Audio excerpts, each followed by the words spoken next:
Hello guys, welcome back to solid movie stuff. నేను మీ SRB. Content లోకి వెళ్ళిపోదాం.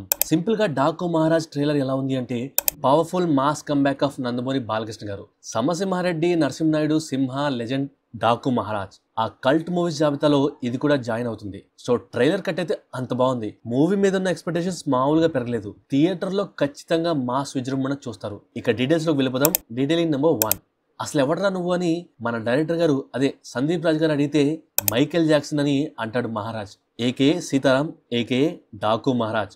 So మూవీలో బాలయ్యబాబు గారి పేర్లు వచ్చేసి సీతారాం అని అనుకుంటా, అండ్ డాకు మహారాజ్ అని పిలుస్తారు, మహారాజ్ అని కూడా పిలుస్తారు, అండ్ అఫ్ కోర్స్ నానాజీ అని ఆ కిడ్ ఉన్న ఇంట్లో పిలుస్తారు. సో అక్కడ మైకేల్ జాక్సన్ అని అనడం అనేది వెటకారంగా అని మనకు తెలుసు. బట్ ఆ వెంటనే ట్రైలర్ ఎండ్ లో డేంజరస్ అని బీజియం వస్తుంది. అంటే మైకేల్ జాక్సన్ డేంజరస్ సాంగ్ లో డేంజర్ ఉంటుందో లేదో కానీ మనోడి దగ్గరకు వస్తే డేంజర్ ఉంటుంది అని క్లియర్ గా హింట్ ఇస్తున్నారు. Detailing number 2. Introduction of Bobby Deol గారు. ఏదో విలన్ కాబట్టి చాలా క్రూరంగా ఉంటాడు, మనుషుల్ని హింస పెడతాడు అనేది కాకుండా తను ఒక బలిసిన కుటుంబం నుండి వచ్చిన వాడు అన్నట్లుగా చూపిస్తున్నారు. అండ్ ఆల్సో విలన్ కాబట్టి పవర్ఫుల్ గా అని కాకుండా is really powerfully daring person, ధైర్యం కలవాడు అనేది మనకు చూపిస్తున్నారు. ఈ సీన్స్ లో చురకత్తులతో తను ఫైట్ చేస్తున్నది మచ్చల పులితో. సో ఎముకలు కొరికే చలిలో ఈ మచ్చల పులితో తను డేర్ గా ఫైట్ చేస్తున్నాడు అని చూపిస్తున్నారు. సో అలా ఆ విలన్ క్యారెక్టర్ ని బీభత్సమైన హైప్ ఇస్తున్నారు డైరెక్టర్ గారు. సో రాజమౌళి గారి సిద్ధాంతం, విలన్స్ ఎంత స్ట్రాంగ్ గా ఉంటే హీరోస్ కి అంత ఎలివేషన్స్ పడతాయి. సో ఈ మూవీలో బాలయ్యబాబు గారికి బీభత్సమైన ఎలివేషన్స్ పుష్కలంగా ఉన్నాయి. Detailing number 3. జనరల్ గా బాలకృష్ణ గారి మూవీస్ ట్రైలర్స్ లో మనం ఎక్స్పెక్ట్ చేసేది డైలాగ్స్. ట్రైలర్ లో ఆయన ఎలా మాట్లాడతారు, ఏం పంచ్ డైలాగ్స్ చెప్తారు అని వెయిట్ చేస్తాం. కానీ ఇందులో 2 చోట్ల మాత్రమే మాట్లాడారు, అది కూడా వెరీ నార్మల్ వర్డ్స్. ఒకటి నానాజీ అమ్మ అని అనడం, ఇంకొకటి మైకేల్ జాక్సన్ అనే వర్డ్. సో బాబీ కొలి గారు కొద్దిగా డిఫరెంట్ గా ఆలోచించి ట్రైలర్ లో ఒక్క డైలాగ్ కూడా పెట్టకుండా అంతా హాల్లోనే అని చెప్తున్నారు. సో మనం ఏం డైలాగ్ విన్నా, అది ఎలాంటి గూస్ బంప్స్ వచ్చినా అదంతా మనం థియేటర్ లో ఎక్స్పీరియన్స్ చేయబోతున్నాం. Detailing number 4. 4-5 డీటెయిల్స్ ని ఒక స్ట్రెచ్ లో ఒకే స్టోరీ లాగా చెప్పేయచ్చు. బట్ నేనే కావాలని 4 and 5 ని డివైడ్ చేసి చెప్తున్నాను. సో ఫ్లాష్ బ్యాక్ ఎపిసోడ్స్ అంతా కంటిన్యూస్ గా ఒక స్టోరీ లాగా ఉంటుంది. అసలు ఈ డాకు మహారాజ్ ఎవరు, ఆ కథ ఏంది అనేది క్లియర్ గా మాట్లాడుకుందాం. మధ్యప్రదేశ్ లోని చంబల్ రీజియన్ లో గవర్నమెంట్ అక్కడున్న బజరంగ్పూర్ ప్రజలకు రిజర్వాయర్ కట్టిద్దామని అనుకుంటుంది. కానీ ఆ ప్రాంతానికి వెళ్ళడానికి ఎవరు ఏ ఆఫీసర్ కూడా సాహసించరు. Then the famous most experienced engineer మన మహారాజ్ అక్కడికి వెళ్తాడు. అంటే బాలయ్యబాబు గారిని ఈ మూవీలో మహారాజ్ అని పిలుస్తారు. బట్ మేబీ ఆయన పేరు ఈ మూవీలో సీతారాం అనుకుంటా. సో సీతారాం అండ్ ఆయన భార్య కలిసి ఈ చంబల్ ప్రాంతానికి వస్తారు. తన భార్య కూడా ఇలాంటి ప్లేస్ కి ఎందుకు వస్తుంది అంటే, సీతారాం భార్య వాళ్ళ పుట్టింటిని వదిలేసి సీతారాం కోసం తనతో పాటు వెళ్ళిపోతుంది, పెళ్లి చేసుకుంటుంది. అండ్ ఆల్సో చంబల్ వచ్చే టైంకి తను ప్రెగ్నెంట్ కూడా. సో ఇక్కడ ప్రెగ్నెంట్ అని మనకు క్లియర్ గా చూపిస్తున్నారు. సో వాళ్ళు చంబల్ ప్రాంతానికి ఇలా ఒక బస్ లో రాగానే వాళ్లకు ఫస్ట్ ఎదురైన ఒక సంఘటన, బందిపోట్లు ఆ బస్ ని అడ్డగించి దోచుకోవడానికి ప్రయత్నిస్తారు. సో వాళ్ళ వెహికల్స్ మీద ఎంపీ రిజిస్ట్రేషన్ ఉంటుంది, అంటే మధ్యప్రదేశ్. దెన్ అక్కడ నుండి వాళ్ళ గూడెంలో ఉన్న ప్రజల దగ్గరకు వెళ్లి వాళ్ళతోనే నివసిస్తారు. సో వాళ్ళు డ్యామ్ కట్టడానికి వెళ్లారు అన్న డీటెయిల్ వచ్చేసి ఇక్కడ క్లియర్ గా ఉంది. అంటే సీతారాం అండ్ తన వైఫ్ ఇద్దరు కలిసి చంబల్లోని ఐఏఎస్ ఆఫీసర్ అక్కడి కలెక్టర్ గారితో మీటింగ్ లో ఇలా వాటర్ని డైవర్ట్ చేసి అక్కడి వారికి ఉపయోగకరంగా మారుస్తారు అనేది మనకి ఇక్కడ క్లియర్ గా చూపిస్తున్నారు. సో ఈ మ్యాప్ లో క్లియర్ గా ఇలా పైనుండి వచ్చే వాటర్ ని కిందకి పోకుండా డైవర్ట్ చేసి కొండ ప్రాంతంలోకి వచ్చేలాగా చేస్తే ఆ కొండ చుట్టుపక్కల ఉండే వాళ్లకు నీటి కరువు తీరుతుంది అని క్లియర్ గా సీతారాం చెప్తూ ఉన్నాడు. సో అలా వాటర్ కొండ ప్రాంతానికి రాగానే అక్కడ ఒక చిన్నపాటి గేట్స్ ఉన్న డ్యామ్ లాగా క్రియేట్ చేస్తే దెన్ వర్షాలు లేనప్పుడు అక్కడ వాటర్ నిల్వ చేసుకోవచ్చు అనేది ప్లాన్. కొండ ప్రాంతం అని ఎలా చెప్తున్నారు అంటే, ఇక్కడ మ్యాప్ లో హిల్స్ అని ఆ బ్లూ కలర్ లో ఉన్న నదికి 2 పక్కలా ఉంది. అండ్ ఆ హిల్ దగ్గర ఉన్న ఊరి పేరు వచ్చేసి బజరంగ్పూర్ అనేది ఇక్కడ క్లియర్ గా కనిపిస్తుంది. అండ్ ఆ కలెక్టర్ గారు ఎవరో కాదు, మన శ్రద్ధ శ్రీనాథ్ గారు. అండ్ డాకు మహారాజ్ భార్యగా ప్రజ్ఞా జైస్వాల్ గారు చేస్తున్నారు. సో అందుకనే మన డాకు మహారాజ్ ఏకే సీతారాం చంబల్ ప్రాంతానికి రావడానికి కారణం. సరే ఎంపీ మధ్యప్రదేశ్ అని తెలుసు, మరి ఎగ్జాక్ట్లీ చంబల్ అని ఎలా చెప్తున్నారు అంటే, ఇక్కడ మ్యాప్ లో చంబల్ అని క్లియర్ గా రాసింది. దాన్ని మన సీతారాం వైట్ షీట్ మీద గీస్తున్నాడు, అంటే మ్యాప్ ని రెడీ చేస్తున్నాడు. Detailing number 5. అలా ఇక్కడ గూడెం ప్రజలతో కలిసి మహారాజ్ ఫోటో దిగుతాడు. వాళ్ళ ఊరి బాగు కోసం వచ్చిన ఇంజనీర్ ని వాళ్ళు రెస్పెక్ట్ ఇస్తారు, వాళ్ళల్లో ఒకటిగా కలుపుకుంటారు. దెన్ ద ప్రాబ్లం ఇక్కడే స్టార్ట్ అవుతుంది. ఏదైతే కొండల్ని తొలిచి డ్యామ్ కట్టి నీళ్లను పారేలాగా చేద్దాం అనుకుంటారో అదే కొండల్లో గ్రనైట్ నిల్వలు ఉన్నాయని చెప్పి బాబీ డేల్ గారి గ్యాంగ్ దిగుతుంది, అంతా రెక్కి వేస్తుంది. ఫైనల్ గా కన్ఫర్మ్ చేసుకుని అక్కడ సడన్ గా తవ్వకాలు చేస్తుంది. అండ్ అక్కడ వాళ్ళు ఎదురు తిరగడంతో వాళ్ళల్లో కొందరిని చంపేసి మిగతా వాళ్ళను భయపెట్టి వాళ్ళ క్వారీలోనే పనిచేసేలాగా చేసుకుంటూ ఉంటారు. బట్ ఈ గ్యాప్ లో అది ఫ్లాష్ బ్యాక్ లో చాలా స్టోరీ నడుస్తుంది. లైక్ గ్రానైట్ క్వారీ మైనింగ్ కి అండ్ హనుమంతపురం బాబీ డేల్ గారి ఓచుకోతకి మధ్యన చాలా స్టోరీ ఉంటుంది. అంటే ఆ టైంలో మహారాజ్ అక్కడ ఉండకపోవచ్చు. సో ఈ సీన్ ని చూస్తే చంబల్ ప్రాంతపు మనిషిని చూడొచ్చు. ఇతనే సలాం మహారాజ్ గుంపులో ఉంటాడు. సో తనని ఈ పిక్ లో చూపించినప్పుడు అక్కడ చుట్టూ రక్తపాతాన్ని మనం గమనించవచ్చు. అండ్ ఆ వెంటనే నెక్స్ట్ షాట్ లో ఇలా అప్పుడే వచ్చి షాక్ అయిన మహారాజ్ ని చూడొచ్చు. అండ్ ఆ నెక్స్ట్ సీన్ లో మనకి ఇలా ఉన్న మహారాజ్ ని చూపిస్తారు. అండ్ ఈ సీన్ అంటే ఆ టైంలో బాబీ డేల్ గారు వచ్చి వెళ్ళిపోతారు. దెన్ ఆ టైంలో మహారాజ్ వచ్చి అక్కడున్న బాబీ గారి మనుషులతో మారణకాండం చేసి మహల్ వరకు వెళ్తాడు. ఇలా 2 కత్తులతో తెగబడతాడు. సో ఇక్కడ మీరు మహారాజ్ హెయిర్ స్టైల్ ని చూస్తే ఇంజనీర్ గా ఉన్నప్పుడు ఇలా ఉంటాడు, like short hair and without beard, అంటే గెడ్డం లేకుండా ఉండడాన్ని మనం గమనించవచ్చు.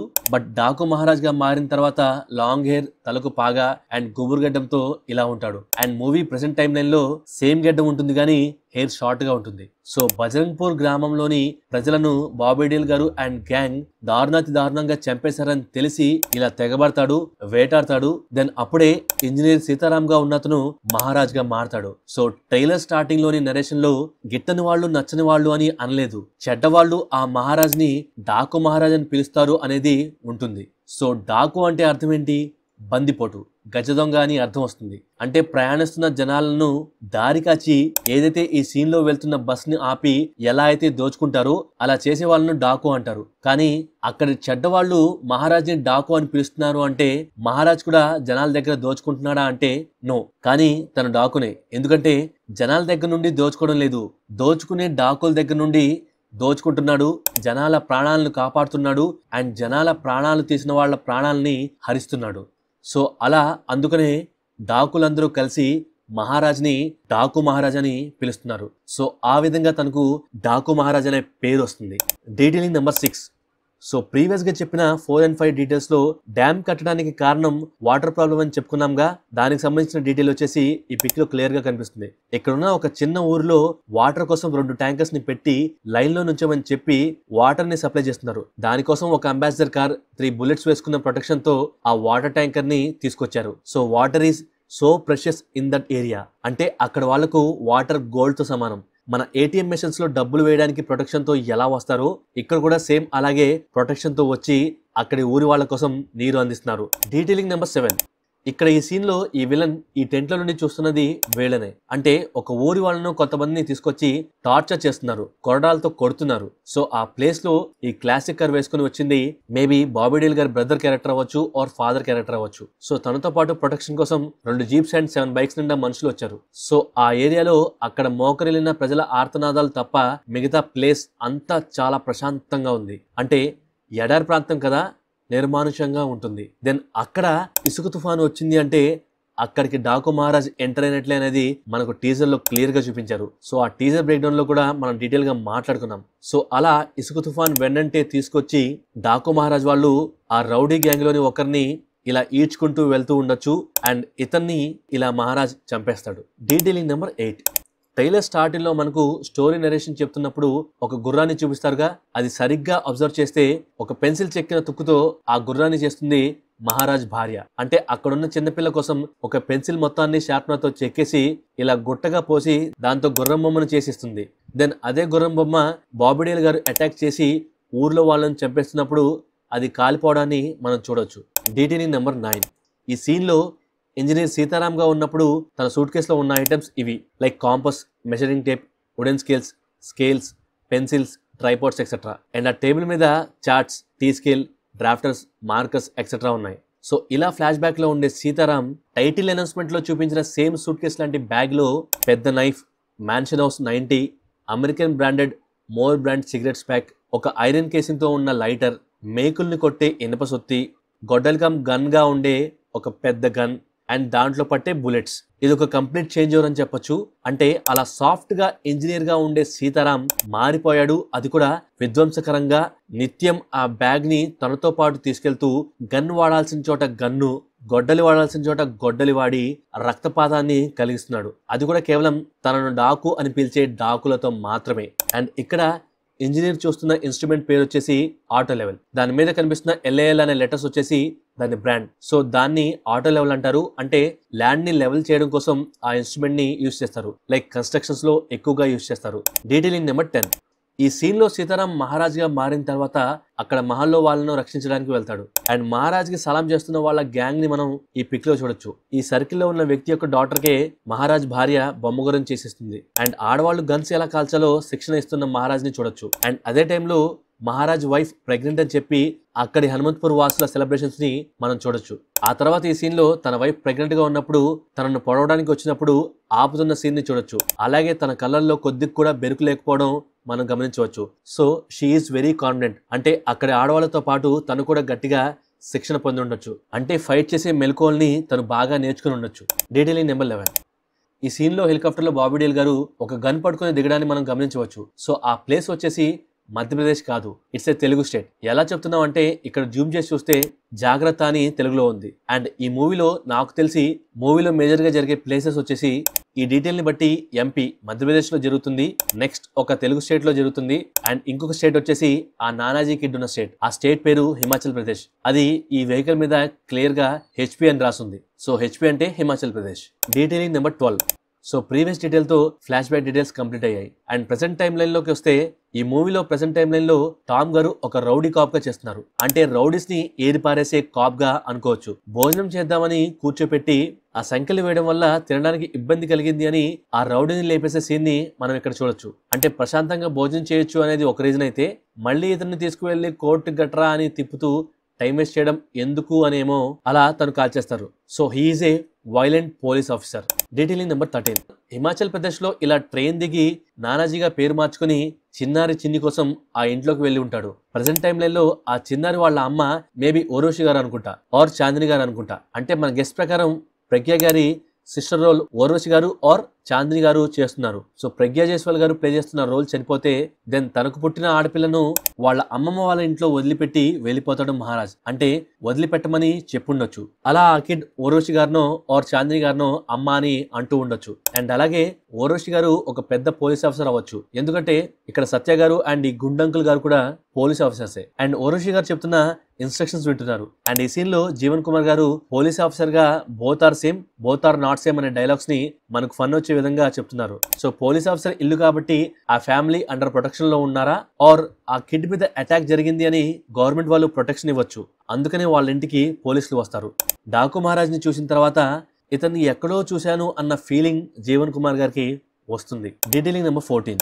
ఈ సీన్ లో VTV గణేష్ గారు ఏంట్రా వీడు ఇంత ఫ్రస్ట్రేషన్ గా ఉన్నాడు అని అంటారు. అది డాకు మహారాజ్ చంపిన విధానాన్ని చూసి ఇలా చెప్తూ ఉండొచ్చు. అంటే అంత భీకరంగా ఆ జంగిల్ ఫైట్ ఉంటుంది అని మనకు చెప్తున్నారు. Detailing number 15. ఈ సీన్ లో మనకు ఒక తోడేల్ని చూపిస్తారు. అంటే బ్లాక్ కలర్ లో ఉన్న తోడేల్ని మనకు చూపిస్తారు. సో అలాంటి ముసుగు వేసుకొని అంటే మంకీ క్యాప్స్ పెట్టుకున్న మనుషులు చిన్నపిల్ల ఉన్న ఇంటికి వెళ్లి వాళ్ళ మీద కత్తులతో అటాక్ చేద్దామని ప్రయత్నిస్తారు. అలా ప్రయత్నించినప్పుడు వాళ్ళందరినీ మహారాజ్ గ్యాంగ్ వాళ్ళు వచ్చి ఇలా అడ్డుకొని ఆ ఫ్యామిలీని కాపాడతారు. దెన్ ఆ తోడేళ్లను పంపించిన ఇంకొక పెద్ద తోడేళ్లను వెతుక్కుంటూ ఇలా మహారాజ్ తన స్థావరానికి వెళ్తాడు. సో ఇక్కడ వేలాడబడ్డ కొన్ని పిక్స్ ని చూడొచ్చు. సో ఆ ప్లేస్ వచ్చేసి మన మద్దాలి శివారెడ్డిది, అదే మన రవికిషన్ గారు ప్లే చేస్తున్న రోల్ది. సో అదే ప్లేస్ లో ఒక చెమడాలు తొలిచే సీక్వెన్స్ జరగచ్చు. Detailing number 16. ఈ సీన్ లో ఆ చిన్నపిల్ల మీద అటాక్ చేస్తే మహారాజ్ ఆ చిన్నపిల్లను రక్షిస్తున్నాడు అని మనం చూడొచ్చు. సో ఈ సీన్ తర్వాతే మేబీ మహారాజ్ నానాజీగా పరిచయం చేసుకుని ఆ ఫ్యామిలీలో ఒక్కడిగా ఏర్పడి ఉండొచ్చు. ఇలా కింద పడిపోయిన కిడ్ హాస్పిటల్లో ఉంటే దెన్ ఏమీ అవలేదని చెప్పి ఇంటికి తీసుకెళ్లిన తర్వాత నెక్స్ట్ డే మార్నింగ్ నానాజీ తనతో ఇలా పరిచయం చేసుకోవచ్చు. Detailing number 17. ఈ జంగిల్ ఫైట్ సీన్ లో దూరం నుండి ఒక షూటర్ బుల్లెట్ కాల్స్తే మహారాజ్ కి తగలగానే ఆ వెంటనే గాయపడిన సింహాన్ని హైనాలో పొడిచినట్లుగా వీళ్ళు మహారాజ్ మీద విపరీతంగా అటాక్ చేస్తారు. అండ్ మన టీజర్ బ్రేక్ డౌన్ లో ఒక స్పాయిలర్ డీటెయిల్ చెప్పాను, హెడ్ కటింగ్ సీన్ అని. సో ఆ హెడ్ కటింగ్ సీన్ లో ఆ తల ఎవరిది అనేది ఒక గెస్ థియరీ చెప్పాను. సో ఆ వీడియో ఎవరన్నా చూడకపోతే వెంటనే చూసేయండి. Detailing number 18.